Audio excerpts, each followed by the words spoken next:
उत्तर प्रदेश में सियासत का जो ताना बाना बुना जा रहा है वो ट्रायंगुलर वोट शिफ्टिंग के आधार पर तैयार हो रहा है, ऐसा सूत्र कह रहे हैं। सभी राजनीतिक दल इसी आधार पर अपनी सियासी पारी को आगे बढ़ाने की पूरी जुगत लगा रहे हैं। दरअसल ट्रायंगुलर वोट शिफ्टिंग की अवधारणा कुछ और नहीं है बल्कि उन तीन पार्टियों की एक दूसरे की वोट में सेंधमारी की तैयारी है, जिसमें कि भाजपा बसपा के दलित वोट बैंक में सेंधमारी लगाने के लिए संघ की शाखाएं लगाने की अपनी तैयारी कर रही है। बसपा ने समाजवादी पार्टी के कोर बैंक मुस्लिमों में सेंधमारी की तैयारी की है, मजारों वाला दांव खेल रही है। जबकि समाजवादी पार्टी भारतीय जनता पार्टी के हिंदू और ब्राह्मण वोट बैंक में सेंधमारी के लिए अयोध्या, काशी और मथुरा की तैयारी कर रही है। राजनीतिक विश्लेषक ये मानते हैं कि अगर आने वाले लोकसभा चुनाव में ट्रायंगुलर वोट शिफ्टिंग का ताना बाना काम कर गया तो सियासी तस्वीर बिल्कुल अलग दिखाई पड़ेगी। समझिए कि कैसे तैयार हो रहा है तमाम पार्टियों का ये ट्रायंगुलर वोट शिफ्टिंग का फॉर्मूला। बीते कुछ महीने के नतीजे अगर देखें तो उत्तर प्रदेश के सियासी मैदान की तस्वीर बहुत हद तक स्पष्ट हो जाएगी। कौन सी पार्टी किस वोट बैंक में सेंधमारी करके आगे बढ़ रही है, ये भी आपको अगर आप डीप ऑब्जर्व करेंगे तो आपको समझ में आएगा। राजनीतिक विश्लेषक ये मानते हैं कि इन चुनावों में सभी राजनीतिक दलों ने इसका प्रयोग करके चुनावों में ट्रायंगुलर वोट शिफ्टिंग के खेल को आजमाया है और कई तो सफल भी हुए हैं। इधर वरिष्ठ पत्रकार जीडी शुक्ला, जो कि अमर उजाला से बात करते समय ये बताते हैं कि भाजपा ने जिस तरह बसपा के दलित वोट बैंक में सेंधमारी की, उससे बसपा का ग्राफ तेजी से नीचे गिरने लगा, यानी यहां पर यह फॉर्मूला काम कर गया। उनका कहना है कि अब बहुजन समाज पार्टी यानी बीएसपी के पास अपने वोट बैंक को रोकने के सिवाय दूसरा एक बड़ा चारा यह था कि वो किसी दूसरे दल के बड़े प्रमुख वोट बैंक में सेंधमारी कर दे। इसके लिए बीएसपी ने क्या चला, एक बड़ा दाव, जिसमें बीएसपी ने मुस्लिम और दलित के कॉम्बिनेशन को तैयार करना शुरू किया।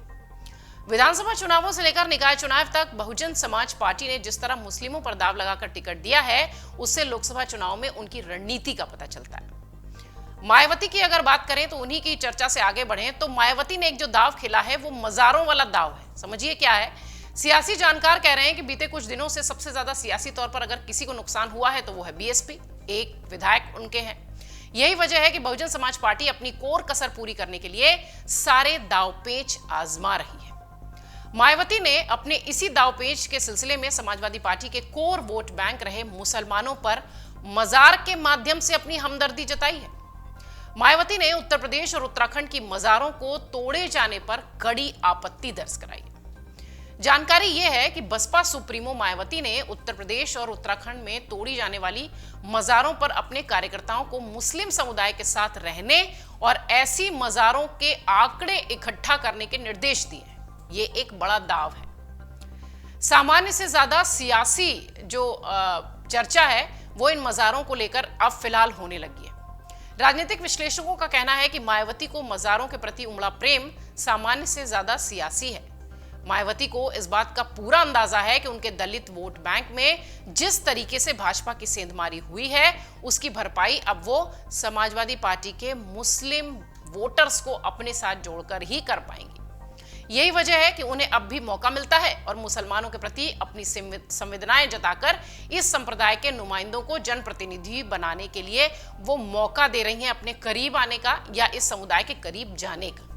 हालांकि बीते कुछ चुनाव में मायावती को मुस्लिम और दलित गठजोड़ का कोई खास सियासी लाभ मिला नहीं है, लेकिन हाँ, वो प्रयास करना नहीं छोड़ रही हैं। रही बात ब्राह्मणों के वोट देने की, तो बसपा के रणनीतिकारों को इस बात की भली भांति जानकारी है या यूं कहें कि अंदाजा है कि इस दिशा में बड़ा सियासी दाव खेलना उतना मुफीद नहीं होगा, ठीक नहीं होगा, जितना कि मुसलमानों के लिए हमदर्दी जताकर उनको अपने आप से जोड़ना। अब समझिए कि अगर ये दाव चल जाता है तो सियासी तस्वीर बनेगी कैसी। राजनीतिक पंडितों का यह मानना है कि समाजवादी पार्टी, बहुजन समाज पार्टी और भारतीय जनता पार्टी जिस तरह से एक दूसरे के वोट बैंक में सेंधमारी कर रही है, उससे आने वाले लोकसभा के चुनावों के नतीजे बहुत रोचक होने वाले हैं, ऐसा लग रहा है। Political data drafting and analytical centre के निदेशक अनुराग मिश्रा कहते हैं कि बीते कुछ चुनावों में ट्रेंड यही रहा है कि भाजपा ने बसपा के वोट बैंक में सेंधमारी की। बसपा अपनी खिसकती हुई जमीन को बचाने के लिए समाजवादी पार्टी के वोट बैंक में सेंधमारी कर रही है।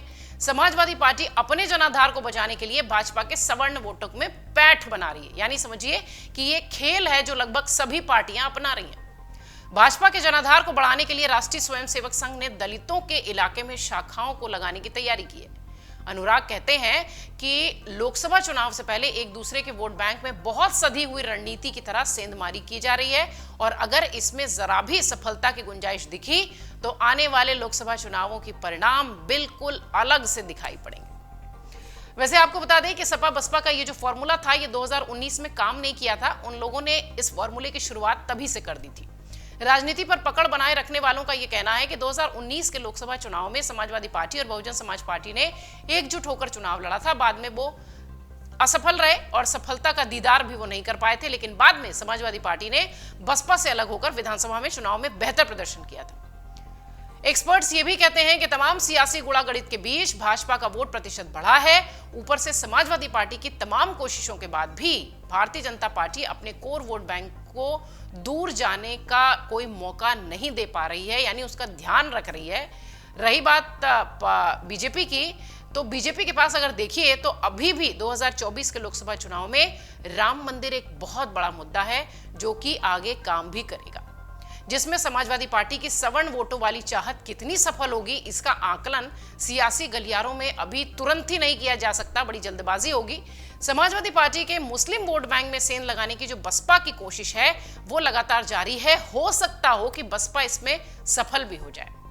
पॉलिटिकल एक्सपर्ट्स कहते हैं कि उत्तर प्रदेश और उत्तराखंड में मजारों पर चलने वाले बुलडोजर की बात करके बसपा ने मुसलमानों को अपने पाले में करने का एक जो कह लीजिए कि दाव खेला है, एक गेंद फेंकी है, वो शायद उस पे छक्का लगाने में कामयाब हो जाए और उसका ये दाव 2024 में काम आ जाए।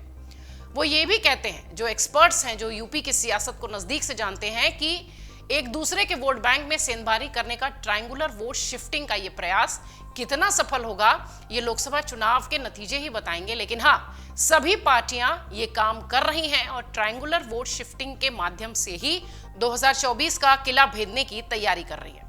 अमर उजाला अब आपके टीवी पर भी। अपने स्मार्ट टीवी पर यूट्यूब पर सर्च करें अमर उजाला, चैनल सब्सक्राइब करें और देखें ताजा खबरें, वो भी HD क्वालिटी में। और हाँ, बेल आइकन दबाना ना भूलें ताकि हर खबर हो आपके घर। अमर उजाला, निष्पक्ष, निर्भीक, निरंतर।